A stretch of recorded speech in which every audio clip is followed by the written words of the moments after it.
Oke Saradik, sebelum kita mulai aku akan membacakan pesan untuk hari ini. Semoga relate.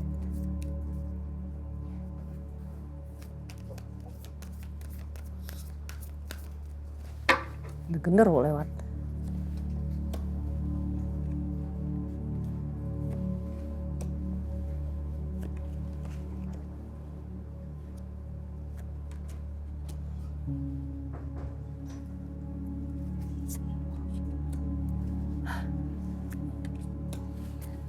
Oke, ini pesannya untuk teman-teman yang sedang menantikan sesuatu. Ini bisa apa aja ya, bisa tentang pekerjaan atau apapun. Intinya pesannya nggak boleh stres. Jangan stres dan sadar betul bahwa kita manusia bisa berusaha semampu kita. Kita nggak boleh nyerah. Ya, untuk mencapai mimpinya kita harus terus berusaha gitu. Tapi ada titik di mana kita harus tahu ini mimpi yang pas bukannya untuk kita gitu. Jadi kalau misalnya memang itu kan di luar kuasa kita ya hasilnya gitu ya. Tapi perjalanan menuju ke situ kita pasti akan belajar banyak hal gitu untuk akhirnya jadi bekal melanjutkan perjalanan kita. Jadi kadang-kadang memang kalau misalnya kita sudah coba berkali-kali tapi gagal terus, artinya mungkin kita harus mengganti mimpi kita dengan mimpi yang baru. Itu intinya di sini. Pokoknya tetap tenang, nggak apa-apa. Kita tetap berusaha untuk mencapai apapun yang kita inginkan. Dan kadang-kadang mungkin yang manusiawi ya, kita kepikiran ya jadinya, aduh gimana ya gue bisa dapet nggak ya, jadi akhirnya stres, jadi overthinking gitu. Nah ya itu tadi, karena hasilnya kan itu kan kadang-kadang ya itu di luar kuasa kita gitu. Sama dengan kita tidak bisa memaksakan orang lain untuk menilai apa atau berpikiran apa terhadap kita ataupun merasakan apa terhadap kita gitu.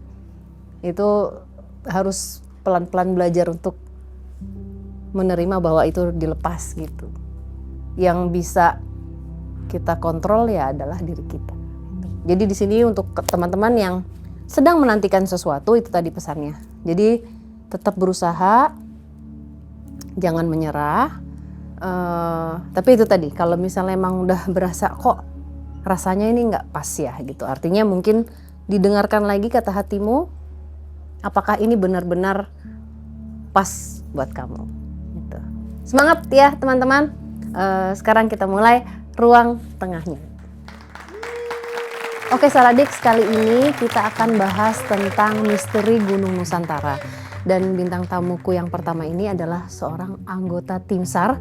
Dan beliau juga seorang ranger pendaki gunung yang pernah berhari-hari mengalami kejadian mistis di Gunung Argopuro. Penasaran sama pengalaman-pengalamannya? Kita langsung invite Mas Arya. Halo Mas Arya, apa kabar? Silakan Mas Arya. Gila guys, kita kedatangan salah satu tim SAR. Wow. Mas Arya apa kabar? Alhamdulillah sehat. Alhamdulillah sehat. Terima kasih udah mau datang ke ruang tengah Nyai. Mas Arya, ini Mas Arya sudah berapa lama jadi tim SAR?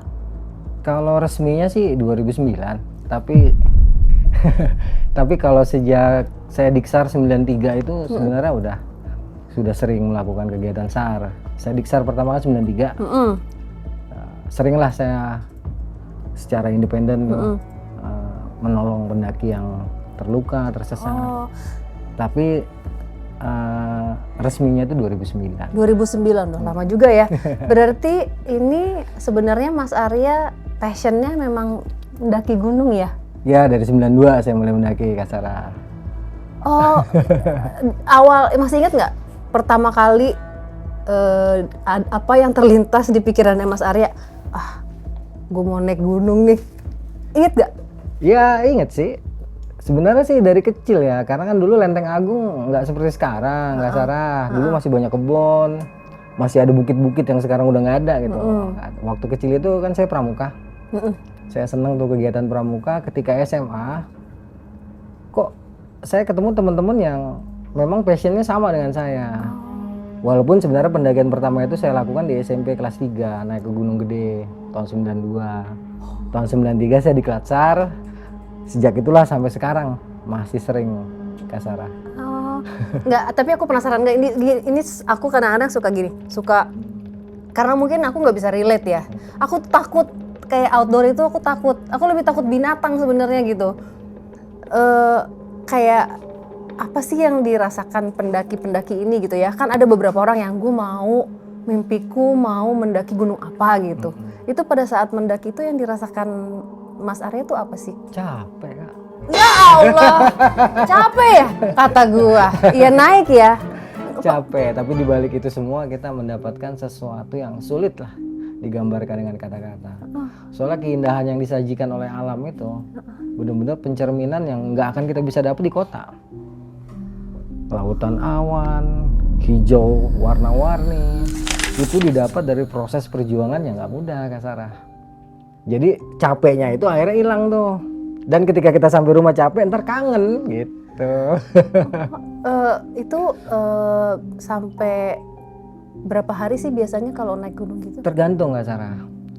Ada yang 2 hari 1 malam sampai ada yang 2 minggu juga ada. 2 minggu? Ya, tergantung medannya namanya Kak Sarah. Terus tidurnya gimana ya? Tidurnya gimana? Kayak gue nanya ke Sauna ya? Enggak, gue gak kebayang gitu. Itu kalau kayak gitu ada titik-titik kayak gitu gak sih Mas Arya? Ada ya? Jadi misalnya naik nih, ada titik sekian gitu. Paling banyak titiknya berapa titik itu? Sementara ini yang saya alami, karena kan juga masih banyak lah gunung yang belum didaki ya. Karena keterbatasan biaya. Paling banyak itu titik saya di Binaya, Pulau Seram. Di mana itu? Di Pulau Seram. Di Pulau Seram? Ambon. Ya, itu yang paling banyak titik yang harus kita lewati dengan kondisi medan itu naik turun Kak Sarah. Sekitar 9 bukit itu kita naik turun. Ini pertanyaan bodoh ya, pertanyaan ini maaf ya Mas Arya ya, aku kayak sama sekali nggak kebayang. Terus kalau misalnya ketemu binatang gimana? Binatang ya tergantung Kak Sarah. Kalau harimau itu saya mulai dari periode 93 sampai 99 sering banget ketemu sama macan tutul sama macan kumbang. Tapi kalau macan Jawa enggak. Terus harus ngapain kalau ketemu mereka? Kita harus tenang Kak. Mereka itu nggak nyerang kita asalkan kita tidak mengejutkan mereka lah. Intinya mereka ketemu kita sama-sama takut sih sebenarnya gitu Kak. Saya berapa kali nih langsung ketemu gitu, halo gitu kan. Dia lari kita kaget gitu. Oh dia nggak akan, jadi kita emang harus tenang, mereka nggak akan nyerang ya? Selama kita tidak melakukan tindakan yang membuat mereka ofensif, aman ya? Justru mereka lari kok ngeliat kita. Dan saya nggak sekali 2 kali ketemu hewan-hewan buas itu. Yang paling besar apa? Yang paling besar ketemu macan kumbang Kak. Macan kumbang lagi di atas pohon ya. Seru banget, seru sih, tapi kayak aku kalau nggak kebayang kayak aku macan gaib aja. Kalau ular pasti banyak kan? Ular kalau di ketinggian 1000 ke atas sudah susah Kak. Oh nggak ada? Nggak ada Kak. Ular itu ketinggian 1000 ke bawah. Oh. Jadi maaf ya Mas Arya, aku bener-bener norak. Karena kayak nggak tahu dan aku kayak nggak berani deh gitu. Kayak mungkin juga karena aku peka juga gitu ya, pasti kan udah ngeliatnya tuh udah macem-macem gitu. Oke, katanya pernah terjadi dari 4 hari mendaki jadi 8 hari, itu gimana Mas Arya? Ya sebenarnya waktu itu kita gimana ya, awalnya sih nggak sadar Kak, karena kita kan nggak ada urusan sama setan Kak. Yang namanya pendaki gunung itu ya, naik aja gitu ya, nggak ada urusan mau di situ ada siluman apa bodo amat. Iya. Kita nggak pernah mikirin hal-hal seperti itu. Jadi saat itu Argopuro di tahun 2005 itu masih sepi Kak. Oh. Masih belum bayar kita masuk. Oke. Kita naik malam Kak. Habis maghrib kita naik. Sebelum naik kita ketemu warga lokal. Agak aneh dia. Dia seperti apa ya? Ngancem lah. Oh. Ngancemnya gini. Awas kalian. Ini daerahnya Rengganis gitu. Ya, tapi kita lagi-lagi bodo amat gitu Kak. Oh. Kita nggak. Soalnya dari dulu kita prinsip mau cerita di gunung itu ada apapun, nggak ada urusan. Iya. Karena niat kita kan mau Daki. ya memendaki ya. Iya, kalau misalnya dapat ketemu hantu, alhamdulillah. Iya, ya udah gitu ya. Nggak ketemu ya alhamdulillah. Ya nggak apa-apa juga gitu. Jadi awalnya gitu Kak. Cuman kita ini memang mentalitas dididik nggak ada urusan sama setan ya. Iya, Jadi ketika diancam kayak gitu kita biasa aja. Emang masalahnya kenapa? Gue juga tahu. Yang penting udah sowan ya, udah izin ya. Intinya kita tahu lah memang ada dunia yang tidak terlihat. Iya, betul. Kita imani itu. Tapi bukan berarti kita akan terganggu Jadi kan. takut ya. Kita cuekin tuh Kak. Saya lupa lah, beliau itu intinya melarang kita Untuk naik. malam itu. Tapi dasaran kita anak Jakarta, jangankan beliau Mbah Maridian aja larangannya kita langgar dulu Mbak. Iya, apalagi masih muda dulu ya. Ya benar juga. Masih epeng dulu. Iya. Biasa anak muda. Terus Itu kita naik, lepas Isya akhirnya kita bergerak. Normal Kak. oh, oke. Normal, kita sempat nyolongin kentang di kebun warga. Ih, bocil naik gunung ya. Terus Naik.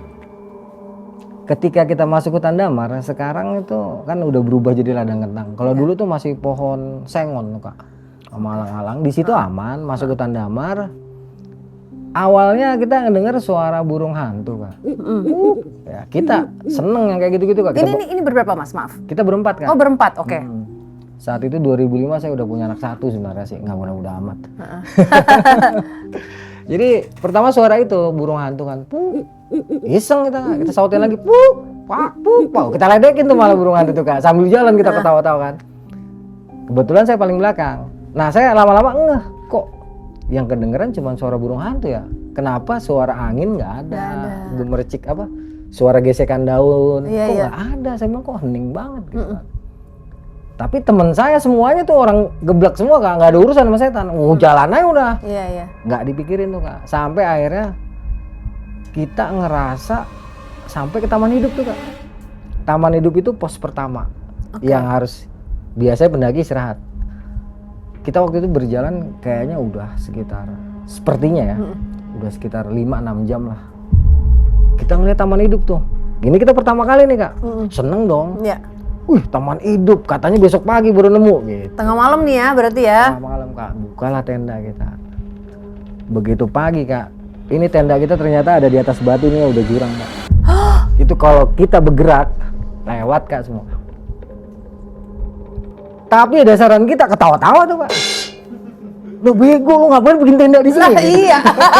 Kenapa kagak lihat ya? Padahal waktu malam itu, malam kelihatannya dataran Kak. Dan kita ngelihat itu udah kelihatan tuh seperti ada danau. Ternyata siang itu Tebing. Iya, tebing, dan kita masih ada di hutan damar Kak. Masih 6 jam sampai ke taman hidup. Jadi kita jalan selama 6 jam itu di mana gitu. Oh, ini masih cuek nih. Cuek Kak, kita mau nggak ada urusan. Oke, kemudian dilanjutkan lagi perjalanan. Lanjut terus naik. Oke, nyampe di taman hidup itu. Sampai taman hidup siang. Nah, sampai taman hidup itu sore jam 2. Kita nggak mungkin melanjutkan lagi perjalanan karena kan literasinya kita kurang Kak. Kita istirahat dulu taman hidup sambil berharap ada rombongan turun atau ada rombongan naik nih yang ngerti literasi gitu kan. Satu malam di situ saya berantem nih Kak sama temen. Tapi nggak ada apa-apa lah. Selesai, terus besoknya kita lanjutkan naik ke Taman Kering Kak. Berantemnya karena apa? Ya biasalah anak muda dulu kan. Sama-sama bapak muda semua kan. Terus besok paginya kita lanjutkan ke Taman Kering. Sekarang jadinya Cemoro Bintang. Dulu Taman Kering. Nah di Cemoro Bintang ini kita sampai sekitar jam 1. Nah konflik gede nih Kak. Temen saya beranggapan Taman Cemoro Bintang itu atau Cemoro 5 itu adalah puncak Argopuro. Sedangkan saya bilang, loh karakter gunung tuh beda-beda. Nggak mungkin ini Argopuro, kalau gue lihat dari peta kuntur yang pernah gue lihat sama senior-senior gue waktu gue kuliah dulu, gede. Dia ini pegunungan. Motot kita berantem tuh Kak. Itu jam 1 malam nih berarti ya? Jam 1 siang. Jam 1 siang ya. Akhirnya karena di sini ada keributan, kita memutuskan untuk nggak bergerak. Jadi stay dulu situ ya. Biar bagaimana juga kita tim mata rantai hidup yang harus saling menjaga dan melindungi satu sama lain. Tuh keren. Walaupun berantem tapi kita harus stay. Ya, Karena kita tim Kak. Iya. Jadi ego itu ya kita buang. Ya. Kecuali kalau udah nggak cocok ya. Astagfirullahaladzim. Oke, terus ya. Akhirnya bermalam kita di situ. Karena temen ini kekeh ini adalah puncak. Akhirnya kita ya udahlah. Toh nih gunung nggak kemana. Walaupun hati kecil saya tuh menentang. Iya. Soalnya saya pernah lihat peta konturnya kan, peta buku Surtanal itu. Kembalilah kita ke Taman Hidup Kak, turun. Oh, turun lagi. Turun lagi kita di Taman Hidup. Rokok karena kita berantem habis tuh Kak 20 bungkus. Udah sore tuh Kak. Iya. Saya naik gunung nggak ada rokok nggak bisa Kak. Wow. Akhirnya saya turun lagi ke Bermi itu Kak. Nah teman saya tinggal 2 orang di Taman Hidup. Ya udah saya nggak tahu nih teman saya turun berdua dikejar sama teman saya yang berantem tuh. Akhirnya kita berdua turun sampai ke Bermi itu jam 10 malam. Ini sempet nyasar Kak, sempet nyasar cuman karena kita punya basic pencinta alam, kita langsung sadar kan, loh kok ini kok ke arah lembah ya? Soalnya kan haram bermain di lembah itu, hukumnya haram, pendaki itu harus ada di punggungan. Jadi ketika kita sadar, wah ini lembah, balik lagi kita naik ke atas. Kebetulan temen ngiket, ini dia nemu lepis bekas gitu kan, digantung di pohon. Waktu turun kita nggak ngeliat tuh Kak, sampai bingung kan. Tadi turun kagak kelihatan nih lepis gitu kan. Pas naik kelihatan, udah bodo amat lah. Setan kayak mau apa. Turun ke bawah tuh Kak. Udah habis 3 hari 2 malam. Balik lagi kita naik Kak ke Taman Hidup. Di Taman Hidup teman saya udah pada pucet tuh Kak. Rupanya semalaman itu mereka menyaksikan. Ini menurut cerita mereka. Iya. Tapi ya bisa divalidasi ya. Sepanjang malam itu kedengaran perempuan mandi menurut cerita mereka. Di danau Taman Hidup itu. Cuman ya karena mereka memang pencinta alam nggak ada urusan ya, walaupun takut ya mau kemana masa kabur kan gitu kan. Iya. Itu langsung diceritain di situ juga Kak. Wah sebelah mana? Beruntung juga lu lihat gitu kan. Coy. Nah, akhirnya pagi itu kebetulan ada yang turun tuh anak Surabaya 8 orang. Kita tanya tuh untuk memastikan. Bang, bener nggak Bang? Yang di atas ini tuh puncak punggungan, itu puncak Argopuro. Oh bukan Mas, masih jauh katanya. Masih 2 hari lagi tuh, cuman 2 hari lagi. iya, masih 2 hari lagi ya, 2 hari 2 malam Kak. Saya sama teman saya nggak berantem, yang udah kemarin ya udah saya cuma bilang tuh kan. Ya, kata gua. Ya. Tuh kan, sampai balik lagi kita Bermi kemudian gitu kan. Naik, akhirnya naik. Ya naik Kak, kan target kita puncak. Nyampe nggak di puncak? Sampai alhamdulillah Kak. Berapa hari total itu? Makanya jadi 8 hari nih Kak. Oh, itu terus sempat nyasar lagi nggak pas naik itu? Enggak sih, cuma nanti ada kejadian di mana turun itu kita menghabiskan waktu 32 jam. Turun itu Kak. Mulai dari Cikasur sampai ke Baderan. 32 jam itu sampai nanti di bawah itu kita lagi istirahat nih Kak. Ini masih jauh Kak sama Baderan, masih 5 kilo kali. Jadi 32 jam itu masih jauh sama perkampungan. Kita masih ada di perkebunan penduduk sekarang. Ya, nah kita lagi istirahat Kak, ada yang lompat-lompat tuh ke warna putih tuh Kak. Ya Allah. Lontong, kita nyebutnya lontong Ya, kan. Kita lihat, wah lontong lompat-lompat. Kita ambil batu Kak. Timpukin langsung rame-rame. Wah salah orang lu monyet gitu. Orang lagi capek digangguin. Kita timpukin bilang dia Kak. Udah kita tidur di situ, besok pagi jalan ke bawah itu Kak masih 3 jam. Itulah 8 hari 8 malam itu. Sebenarnya ada beberapa kejadian kalau diceritain ini 2 jam lebih. Astagfirullahaladzim. Nggak, cuman oke gini, sekarang secara fisiknya nih Mas Arya ya. Kalau misalnya kita nyasar gitu ya, tindakan pertama apa yang kita harus lakukan sih? Stop. Sit down, thinking, observe, planning. Sit down, duduk. Tenangkan jantung. Oke. Tenangkan napas, tenangkan pikiran. Kalau ada rokok, ngerokok, ada kopi-kopi. Oke. Ketika detak jantung sudah normal, aliran napas sudah bagus, kita kan bisa berpikir. Sit down, thinking. Kalau kita udah bisa mikir, kita lihat. Pendaki tidak didesain jalan di lembah. Atau kita bisa memperhatikan, loh ini kok bukan jalur buatan manusia. Ini seperti kayak arus air dah ya. Kok nggak ada tanda-tanda manusia di sini gitu kan. Itu kalau udah jernih tuh Kak. Iya. Kalau nggak jernih panik, apalagi udah mikirin setan Kak. Udah mampir. Salam tuh Kak. Oke.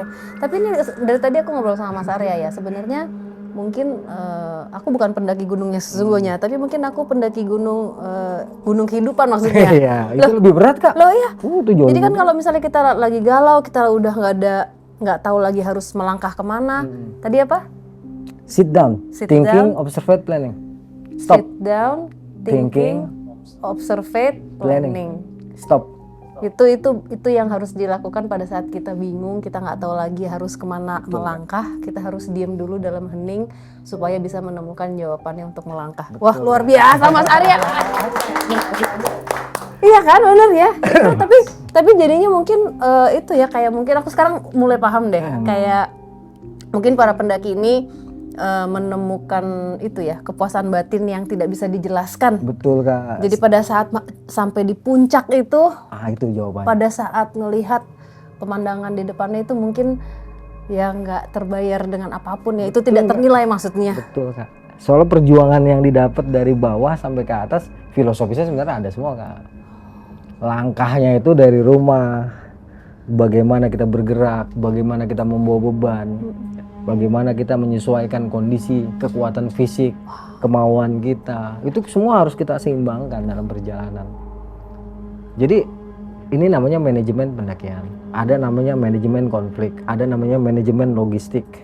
Nah, jadi dalam pendakian itu nggak sekedar naik, ngelangkah, senang-senang, tapi harus ada manajemen yang betul-betul. Kalau kita mau bisa menikmati pendakian itu dengan baik. Gitu. Jadi segala sesuatu terkoordinir lah Kak, antara pikiran dan kekuatan. Itu sama aja mengenal diri kita ya pada saat Memang, kita mendaki ya. Betul Kak. Jadi masalah yang kita jalani, yang didapat secara satu tim gitu ya. Itu pasti kita akan jadi tahu ya. Betul. Tim kita, terus kita sendiri. Oh ternyata gue gini ya. Oh ternyata, dan kita harus menemukan solusi ya pada saat ada beda pendapat gitu ya. Misalnya gini sebenarnya Kak, ada sedikit kekeliruan tapi ya sebenarnya nggak keliru gitu. Kalau lu mau tahu temen lu naiklah gunung, sebenarnya itu kurang tepat Kak. Kalau lu mau tahu diri lu, naiklah gunung. Kita jadi bisa ngukur betapa kita ini orang yang egois sebenarnya Kak. Kenapa? Kalau kita bisa nilai orang, berarti kita nggak bisa nilai diri sendiri. Kalau kita benar-benar naik gunung, kita nggak lihat orang Kak, kita lihat. Jangan-jangan temen gue kesel nih gara-gara kelakuan gue nih. Jadi kita ngecek, kita introspeksi diri kita. Oh bener bro, gue ngeselin. Bukan dia yang ngeselin. Kenapa dia kesel ngeliat gue? Gue yang ngeselin. Nah, kalau kita jadiin ke situ Kak, enak lah naik gunung Kak. Oke, besok gue mau naik gunung. Cari gunung yang paling pendek di mana ya Mas?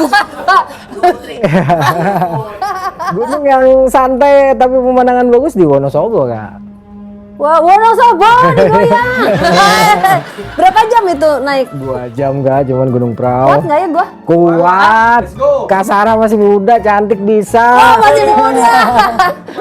Iyalah, gua jalan 46. 10 kilo kuat sih, tapi kan jalan doang.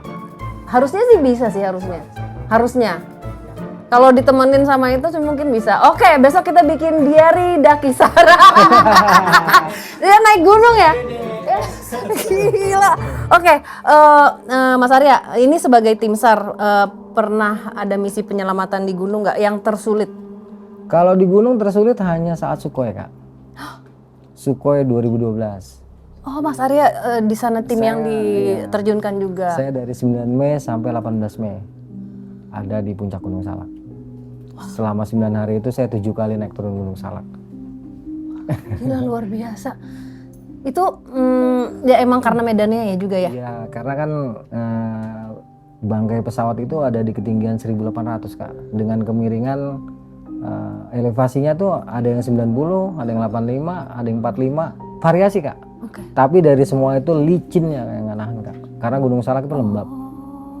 Lembab, basah, jadi kita memang kalau nggak punya keahlian rappelling ataupun rock climbing agak sulit di sana Kak. Oh ya juga, itu gue lupa kan harus bisa rock climbing ya. Nggak juga Kak, jadi naik gunung. Oh iya nggak, maksudnya, iya kan maksudnya kalau yang kayak kalau untuk tim SAR pasti harus semuanya kan harus bisa ya. Kalau harus turun, harus kemana-mana, masuk gua ya nggak? Iya, kan ada vertikal, apa namanya vertikal rescue, ada juga yang rescue yang standar kan ada Kak. Tapi kalau kita ini kan saya kalau secara resmi diturunkan untuk menolong pendaki nggak pernah Kak dari organisasi saya. terlalu mahal bayarannya. Makanya cuma diturunkan untuk aktivitas SAR yang memang skalanya mungkin nasional ataupun internasional. Kalau untuk naik gunung itu jarang saya diturunkan. Hanya saja aksidental lah, saya ada di lokasi, kebetulan saya ngelihat korban, saya lihat kok penanganannya kurang tepat masalah hipotermia. Jadi saya pakai baju SAR, penanganannya. Soalnya kan kadang pengetahuan dari Google itu dengan pengalaman itu beda Kak. Gitu. Jadi kadang-kadang penanganan hipotermia itu salah. Gitu. Jadi kita, soalnya orang banyak ngomong hipotermia, tapi hipotermia apa pada nggak tahu Kak. Hipotermia kan sebuah kondisi di mana tubuh kehilangan kemampuan untuk beradaptasi dengan lingkungan. Akibat apa? Akibat ketidakmampuan tubuh memproduksi panas. Jadi dia nggak mampu tuh beradaptasi. Nah itu yang nggak dicecer, yang nggak dituju sama penolong. Justru bagian luarnya, namanya tuh ada bahaya internal, ada bahaya eksternal Kak. Kebanyakan yang dituju sama para penolong eksternal. Dia lupa. Internal itu makanan dalam perut Pak. Kak, makanan dalam perut itu sumber panas dan sumber tenaga. Kenapa orang terkena hipo susah untuk siuman? Karena nggak ada tenaga tubuhnya. Kenapa dia terus-terus kedinginan dan terus-terusan pingsan? Karena dalam keadaan kosong. Kosong perutnya Kak. Jadi kehilangan kemampuan untuk beradaptasi dan kehilangan kemampuan untuk bertahan untuk dirinya sendiri. Itu yang kebanyakan nggak disasar Kak. Nih kebetulan di sini nih saya kasih tahu biar tepat masalahnya Kak. Oke. Nice. Oke, ini sebelum kita invite bintang tamu aku yang kedua ya. Siap. Ini kan setelah berapa kali naik gunung, menurut Mas Arya, mistis di Gunung Nusantara itu seperti apa sih? Di selama perjalanan dari dulu ya, dari zaman muda sampai agak dewasa dikit. Si muda kan ya? Baru 48. Oh beda dikit dong sama aku. Iya, kasarnya 46 ya? Iya. Jadi kita ini pendaki nggak kenal tempat serem, nggak kenal tempat mistis. Oke. Tetapi kalau kejadian mistis, pengalaman saya pribadi, saya cuma merasakan di Gunung Slamet Kak. Oh di Gunung Slamet. Ya, soalnya kan itu memang sesuatu yang tidak diinginkan tapi memang harus kita alami. Dimana salah seorang anak didik saya dengan santainya dia bercanda, tapi ternyata candaan itu dijadikan legitimasi oleh makhluk yang ada di sana. Dia bilang dia mau nikah itu. Candaan santai Kak. Tapi akhirnya dia sampai 7 kali kerasukan dari Gunung Slamet sampai rumah. Panjang lebar ceritanya Kak. Oh itu yang masuk sosoknya perempuan atau laki-laki kan? Dia bertanduk 3. Satu tanduk bercabang 3 Kak. Satu tanduk bercabang 3. Matanya 1 Kak. Pedang ular, tongkat ular, dadanya berongga, keluar api, totol-totol. Dia nyebut sebelum Nabi musuh lahir saya sudah ada. Dan dia pandai sekali membaca ayat suci. Bayang lagi aku. Tanduknya 3 Kak. Satu tanduk bercabang 3. Itu the real ini, the real penunggu gunung ya, maksudnya tuh tua sekali pasti.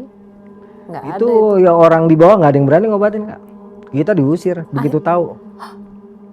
Iya diusir kita dari gunung begitu tahu, dicek sama ada 3 kan.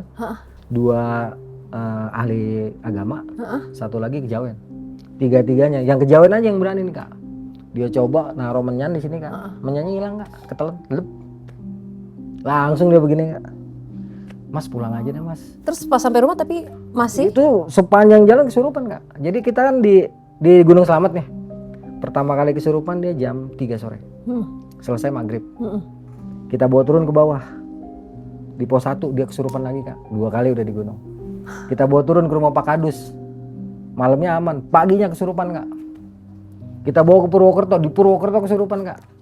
Di perjalanan dari Purwokerto mau ke Jakarta, di Cirebon kesurupan lagi Kak. Keretanya nggak bisa jalan, ditahan sama tuh makhluk.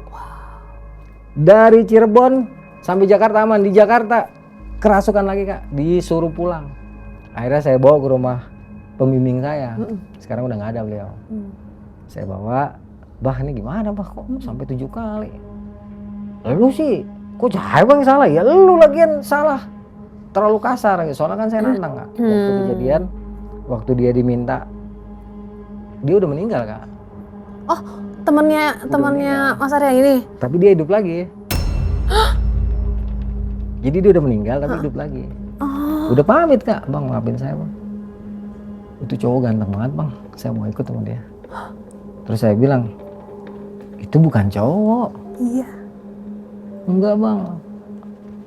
Saya nggak bisa nyebut namanya, sebenarnya Bunga ya. Iya, iya. Enggak Bang, Bunga udah nyusahin abang, itu cowok udah ngajak gitu. Lagian ada bapak. Nah saya ini orang yang nggak bisa, mungkin kasaran bisa, kalau saya nggak bisa Kak. Tapi tiba-tiba itu saya ngeliat Kak, saya lihat ada almarhum bapaknya. Iya almarhum. Ini di Jakarta nih, udah kok. Ini masih di gunung. Oh masih di gunung. Dia meninggalnya di gunung. Saya lihat bapaknya, nah kok bapaknya ada dua gitu. Itu mata saya kebuka tuh Kak. Oh, oke. Saya ngelihat nenek-nenek, satu pakai kebaya oranye lusuh, sama laki-laki rambut segini, kayak kepala dia. Sama bapaknya si korban ini ada dua, satu di kiri, satu di kanan. Yang satu ngajak ke puncak, yang satu diem aja. Nah, ketika si Bunga jalan ngikutin itu, teman-teman nangis tuh Kak. Bunga, lu jangan mati. Begitu saya cek, udah nggak ada tuh Kak. Oh sempat nggak ada. Sempet meninggal Kak. Nah begitu dia meninggal, saya kan ketuanya Kak. Saya langsung nggak tahu kenapa, saya langsung bilang, ya Allah, kalau memang itu almarhum Pak SM, nama bokapnya. Kalau emang ini almarhum Pak SM, tunjukin ya Allah. Kalau yang satunya palsu. Nah yang asli nih Kak, bergerak Kak. Ngejar si Bunga, dipegang. Bunga, kamu belum waktunya. Terus Bangun dia langsung batu-batu. Oh nangis lagi kita Kak. Bunga lu hidup lagi. Oh Kak.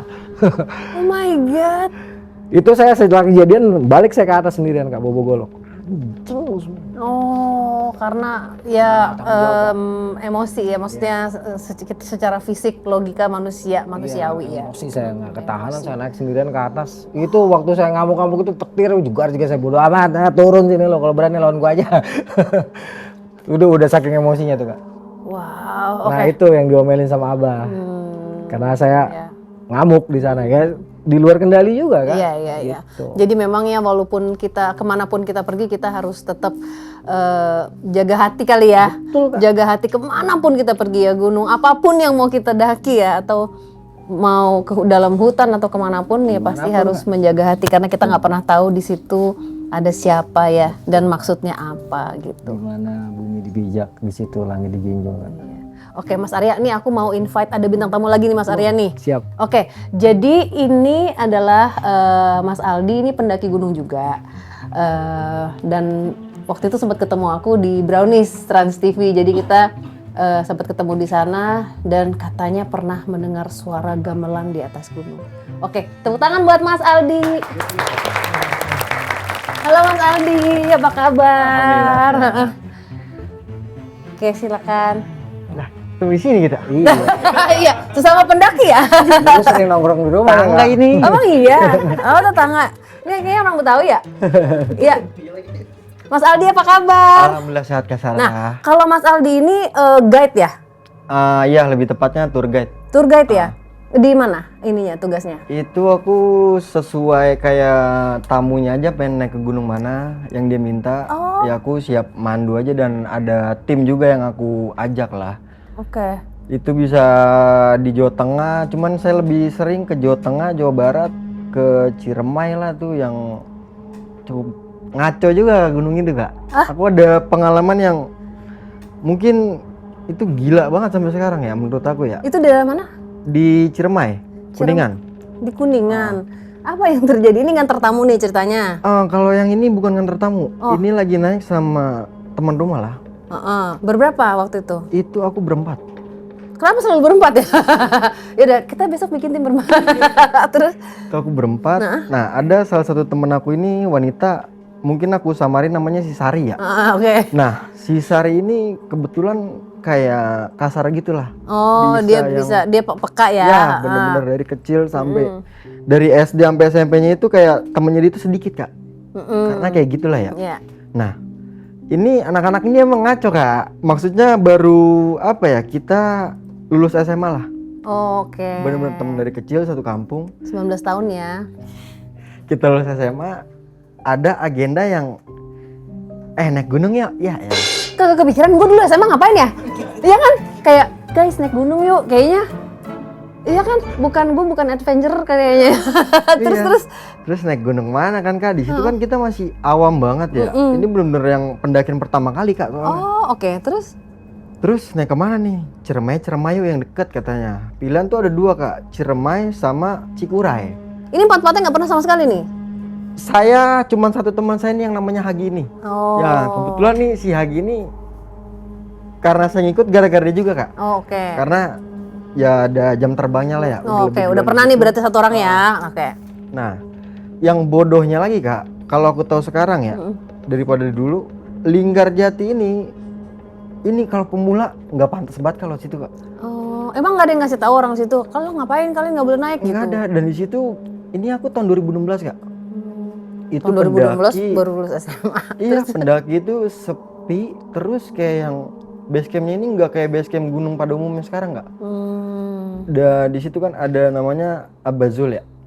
Abazul ini bilang dari base camp, kamu persiapannya udah pada aman belum nak? Dibilang kayak gitu kan. Aman bah, dicekin lah nih. Nah, ini anak harus dijaga nih, nunjuk ke teman saya Sari. Yang cewek ini ya. Nah, dari situ saya udah nggak mau mikir gimana, namanya juga pendakian pertama kayak nggak tahu harus gimana, bawa apaan aja di Naik situ aja ya kan. gitu ya. Naik lah nih sampai pos 1 dulu namanya Cibunar ya. Sekarang pos 1 nih Kak, mata air nih. Di situ ada warung kecil, itu ada ular kobra jatuh. Ke warung itu. Teriak lah nih pemilik warung kan. Bah, tolong bah, ada ular. Itu benar ular Kak. Begini aja nih. Madepnya ke teman saya ini si Sari nih. Itu kayak yang si Sari ini kayak ada yang dia lihat, saya nggak tahu itu apa ya. Yang dilihat sama Sari ini yang saya lihat mah ular ya. Cuman ditepok sini sama si Abah nih, sama Abazul nih. Nggak apa-apa, kamu udah ditungguin di atas. Itu tar dulu, itu ular kobra gimana? Nah, ular kobra ini dimatiin sama si Abah, digetok, Buset. dibuang lah tuh. Abah sama si Abazul ini. Iya.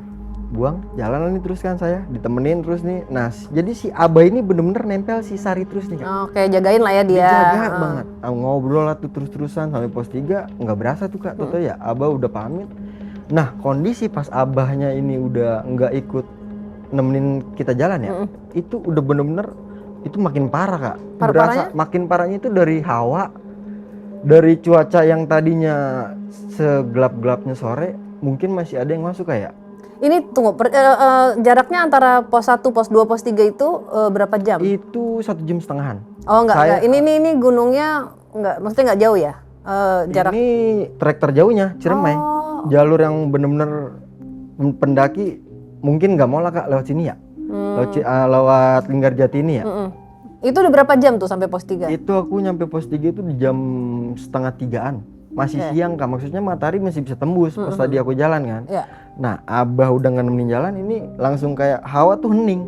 Kalau kan saya udah paham banget maksudnya ya, berteman sama dia lama nih. Kalau emang ada yang lagi dia rasa, mukanya itu beda dari yang kita lihat ya. Sarlung, kenapa? Kebetulan posisi ini Hagi, Sari, saya benjol. Ternyata saya sengaja naruh di belakang Kak, karena kan Ciremai masih ada macan kumbang banyak ya. Biar di duluan caplok. Oh iya, biar si benjol duluan ya. Emang iya, biar gitu niat saya.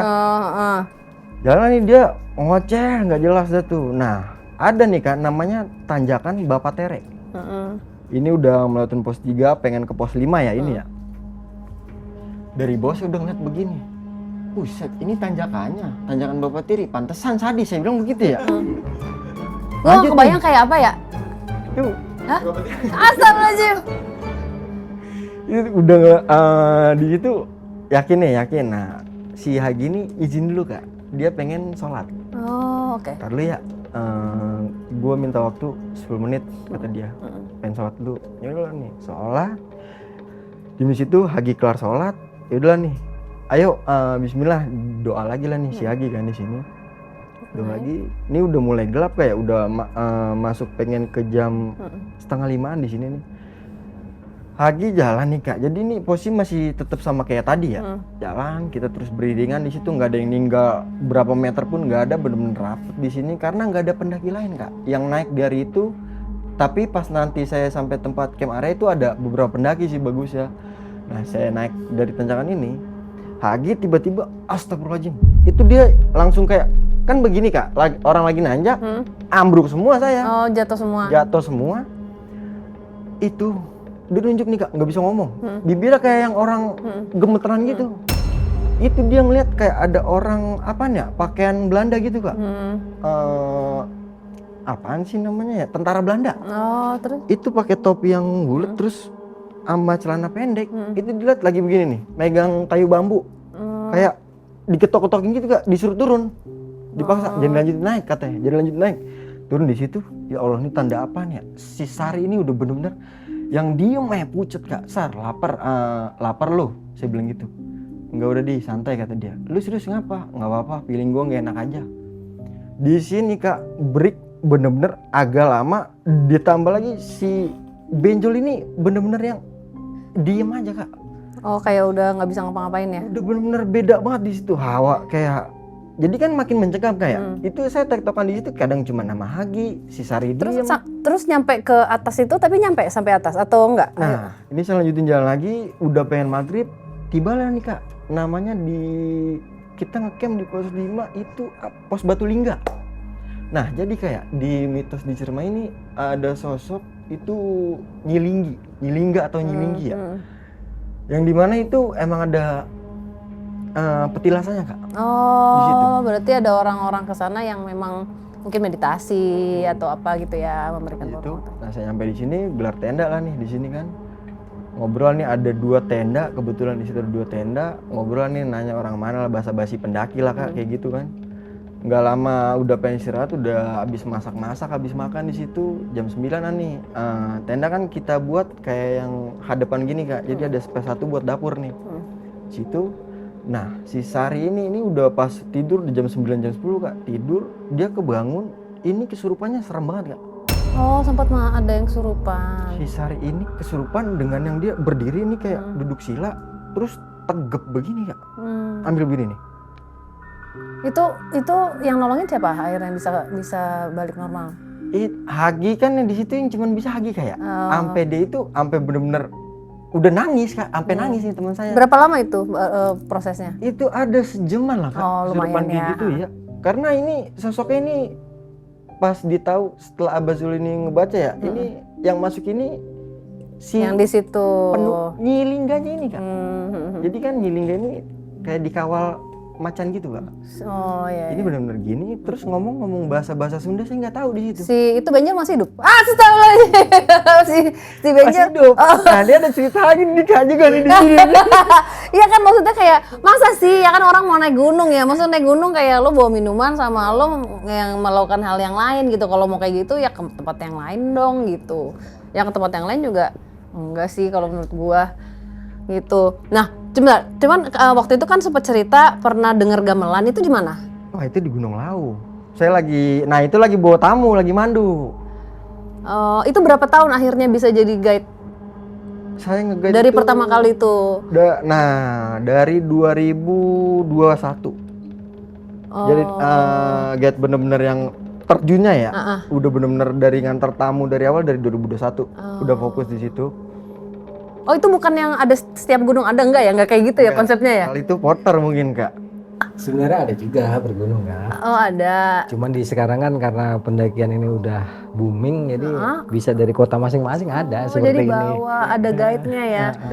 Pernah nggak ada orang ini request ke gunung yang belum didaki? Sering Kak. Karena kan emang tujuan mereka itu make guide itu biar, karena kan gini Kak, satu tamunya ini nggak bawa beban yang berat ya, nggak kayak pendaki kayak bawa keril, matras, sleeping bag, segala macam air itu jadi udah dibawain Kak. Kalau dia pakai guide kayak gitu, karena kan ada porter pribadinya khusus Kak. Misalnya satu tamu dikawal sama 2 porter, jadi dia cuma lenggang-langgung aja sambil main HP aja kosongan gitu. Udah beda ya berarti ya, nggak kayak dulu ya? Beda. Lah ngapain naik gunung ya?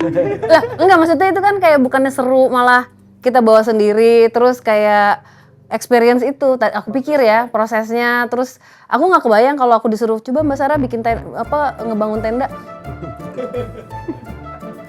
Bisa kayaknya, cuman maksudnya ya logikanya aja. Cuman kan itu adalah pengalaman pertama yang kita belajar kan, mau nggak mau. Terus kayak bikin, kalau dingin kan kita bikin api misalnya gitu. Aku pernah naik gunung main game. Beda ya? Roblox. Beda ya? Gitu. Oke, tadi Mas Aldi, yang dengar gamelan itu di Gunung Lawu. Itu di Gunung Lawu. Nah di Lawu ini Kak, aku sampai bener-bener 1 tahun nggak berani naik gunung. Ini mental aku kena Kak selama mendaki dari 2016. Kenanya di Gunung Lawu nih Kak. Kenapa sampai setakut itu? Padahal kan gamelan kan bagus gitu. Bukan karena gamelannya Kak. Oh, tapi Ini terornya parah maksud saya ya. oh, Dari di apa ya 2019 ini Kak sempat kebakaran ya, dan masih bisa lintas dari ya Kang Arya laut dulu masih bisa lintas ya, Cemoro saya turun Candi Ceto masih bisa begitu Kak. Semenjak kebakaran ini udah nggak diperbolehkan lintas ya, dan ada di pos 3 ini hutan mati Kak, di atas pos 3 nih di sebelah kiri tuh benar-benar kayak yang bekas kebakaran lah. Nah di situ jadi aku maghrib nih Kak, lagi buat tamu ya.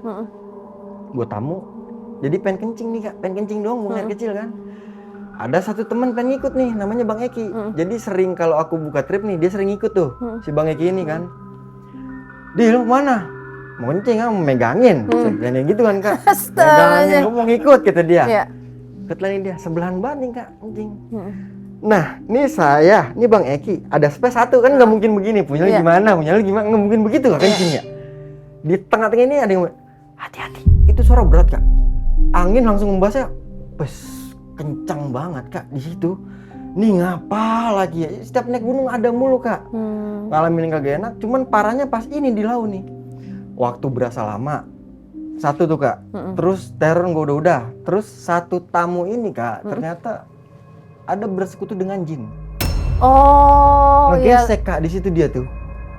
dia bawa Gesekan. jimat guys. Tuh biasanya kayak gitu, jadi bersinggungan dengan yang di situ. Di situ. Yang kena kamu. Iya. Sampai sering kena banget, Kak. Sampai itu Sorry masalahnya- banget gua ketawa. Nggak maksudnya kayak ya kan. parahnya di tol Kak. Di tol ini mobil lagi jalan. Heeh. Atas nih Dia lagi sama tamu nih. lagi pulang kapan ke Jakarta. Lah lagi sama tamu ini lagi di mobil posisinya. Ditimpa begitu. Astagfirullah, itu kencang banget. Soalnya yang tidur aja teriak Kak. Sopir aja sampai begitu, sampai ngebanting, bener-bener keras benturannya. Dan ban mobil itu pecah terus Kak. Belakang sebelah kiri sampai 3 kali. Cakaran. Itu berapa hari di Gunung Lawu waktu Itu terakhir? saya 2 hari semalam di gunungnya ya. Ini pulangnya ini Kak lama banget, jadi sehari lagi tuh di tol ini dari jam 9 malam sampai subuh Kak. Tamunya ini Udah nggak? pada ngeluh Kak di situ. Gangguannya udah benar-benar gila, dari atas kan capeknya masih berasa maksudnya Kak. Terus pas kamu tahu ini adalah bersinggungan dengan apa yang dia bawa, dari mana? Orang jasa marga yang nolongin saya di tol. Ternyata orang apa ya? Oh, dia ngerti gitu ya? Orang ngerti Kak. Nah beliau ini jadi pas nolongin ini dia tuh ngelihat saya nih ya ketawa-tawa.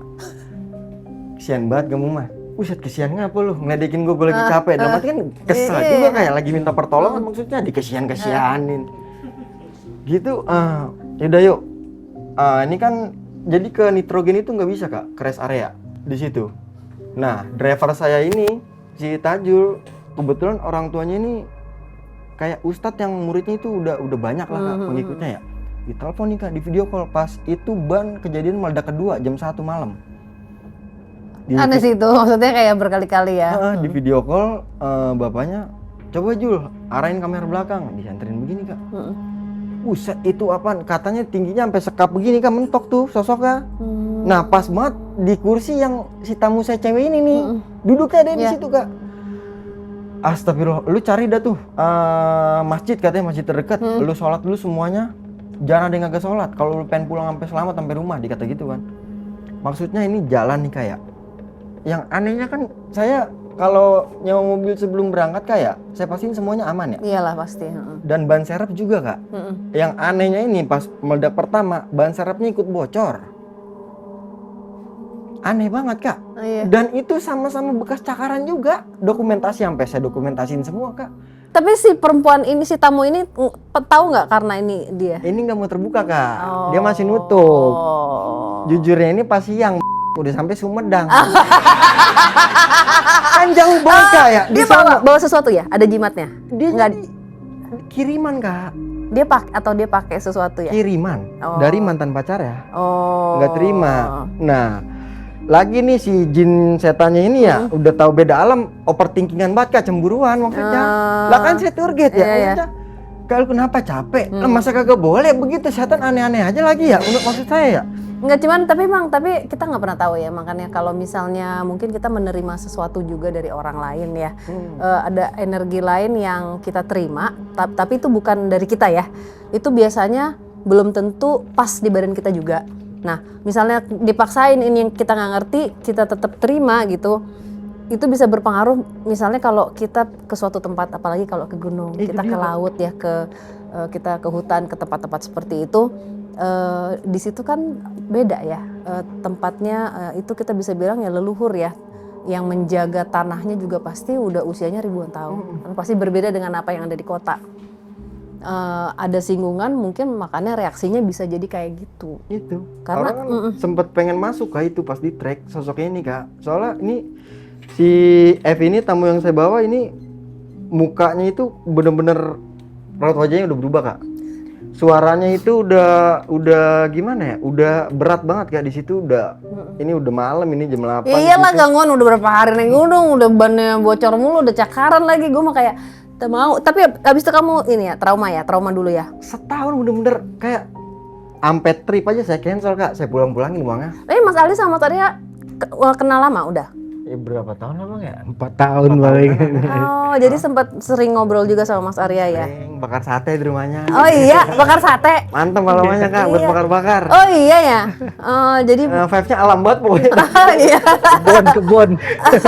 Oh, jadi emang sering konsul juga berarti ya? Iya ngobrol lah, tanya-tanya.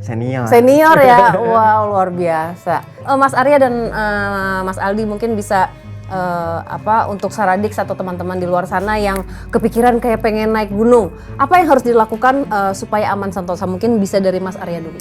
Ya buat teman-teman, mohon maaf ini bukannya ngajar-ngajarin. Paling nggak persiapkan 7 hal Kak. Ya. Siap mental, siap fisik, siap alat, siap logistik, siap pendanaan yang baik, siap literasi yang baik, dan ini yang paling penting, siap intelijensi yang baik. Oh oke. Ini mungkin teman-teman bingung nih, literasi itu maksudnya apa? Literasi itu informasi seputar gunung Kak, mulai dari jalur, lama pendakian, juga cuaca Kak. Oh. Itu sangat penting, sebab gunung ini nggak mau tahu siapa kita Kak. Mau udah 1 triliun kali naik gunung, tetap di mata gunung kita tamu, dan tetap di mata gunung kita sama. Nggak ada yang hebat Kak. Sebab nggak ada pendaki hebat, yang ada pendaki terlatih. Melatih dirinya, melatih egonya, melatih kemampuannya, melatih kebersamaannya Kak. Wah, keren. Dari Mas Aldi boleh ada pesan apa untuk Saradix yang mau naik gunung atau teman-teman di luar sana? Yang mau naik gunung, nah pesan aku sih gini kayak sekarang kan tingkat kehilangan di gunung ya lebih banyak ya, yang hilang kayak gitu, terus yang MD meninggal dunia ya lebih banyak karena mungkin ya minim literasi, benar kata Kang Arya. Cuman sekedar FOMO-FOMOan, ikut-ikutan aja Kak. Buat nyari tren, bikin JJ-JJ-an lah di TikTok kayak gitu, buat nyari template doang. Dan ikut harga-harga open trip yang murah, tergiur dengan open trip murah itu menurutku jangan Kak, karena ada beberapa kejadian itu aku nanggung peserta trip sebelah sampai 20 orang Kak aku yang nanganin. Itu dia udah bukan hipotermia, udah lapertermia. Kan gejala hiponya dari situ Kak, bener-bener lapar dulu, perut kosong, sampai jadinya dia bisa kejadian hipotermia. 3 pesertanya hipo, saya yang nolongin Kak. Dari situ. Sedangkan yang TL-nya dia, tim leadernya dia ini cuman pelangap-pelong, berlaku orang bego aja, cuman gue dapat duitnya aja kan, maksudnya tanggung jawabnya nggak bisa kayak ada. Gitu ya. Mana makanya tadi Mas Arya sudah sebenarnya pesannya itu udah lengkap sekali ya Mas ya. Jadi yang harus dipersiapkan ya ini nggak main-main. Kita main Kak gunung, buas Kak gunung kan sebenarnya. Beneran. Dan nggak hanya gunung ya, mungkin kemanapun kita pergi, kita mau ada niat apa untuk secara fisik ke sana, mungkin harus research dulu, harus mengenal dulu nih kita mau menghadapi atau mau sowan kemana gitu mungkin ya. Mas Arya, Mas Aldi, terima kasih banyak udah datang main ke Ruang Tengah Nyai. Mudah-mudahan bisa ketemu lagi. Tapi aku nggak tahu nih kayaknya naik gunung ya. Cuman kayaknya menarik gitu karena aku hari ini belajar banyak dari Mas Arya dan Mas Aldi juga ya, bahwa sebenarnya tadi aku dengar dari ceritanya mendaki gunung ini juga seperti perjalanan hidup gitu. Kita harus dibekali akan yang tadi Mas Arya sampaikan itu. Kita harus tahu kapan kita stop, kapan kita harus istirahat dulu, kembali menjernihkan pikiran, kemudian kita planning kita mau melangkah kemana. Itu. Makasih Mas Arya, luar biasa pesannya. Mas Aldi juga, terima kasih. Mudah-mudahan nggak ketemu lagi yang pakai dek-dek ya, ya kan? Buat Saradix, mudah-mudahan episode Ruang Tengahnya ini bisa jadi pesan yang baik untuk kalian. Dan hati-hati buat teman-teman tadi yang ingin mendaki gunung, ingat dicatat kalau perlu ya, tadi di screenshot lu bagiin deh tuh kemana-mana ya, itu tadi penting sekali gitu. Oke Saradix, kami di sini tidak ingin memaksakan apa yang kami percaya untuk kalian percaya. Kami di sini hanya ingin berbagi cerita. Dadah.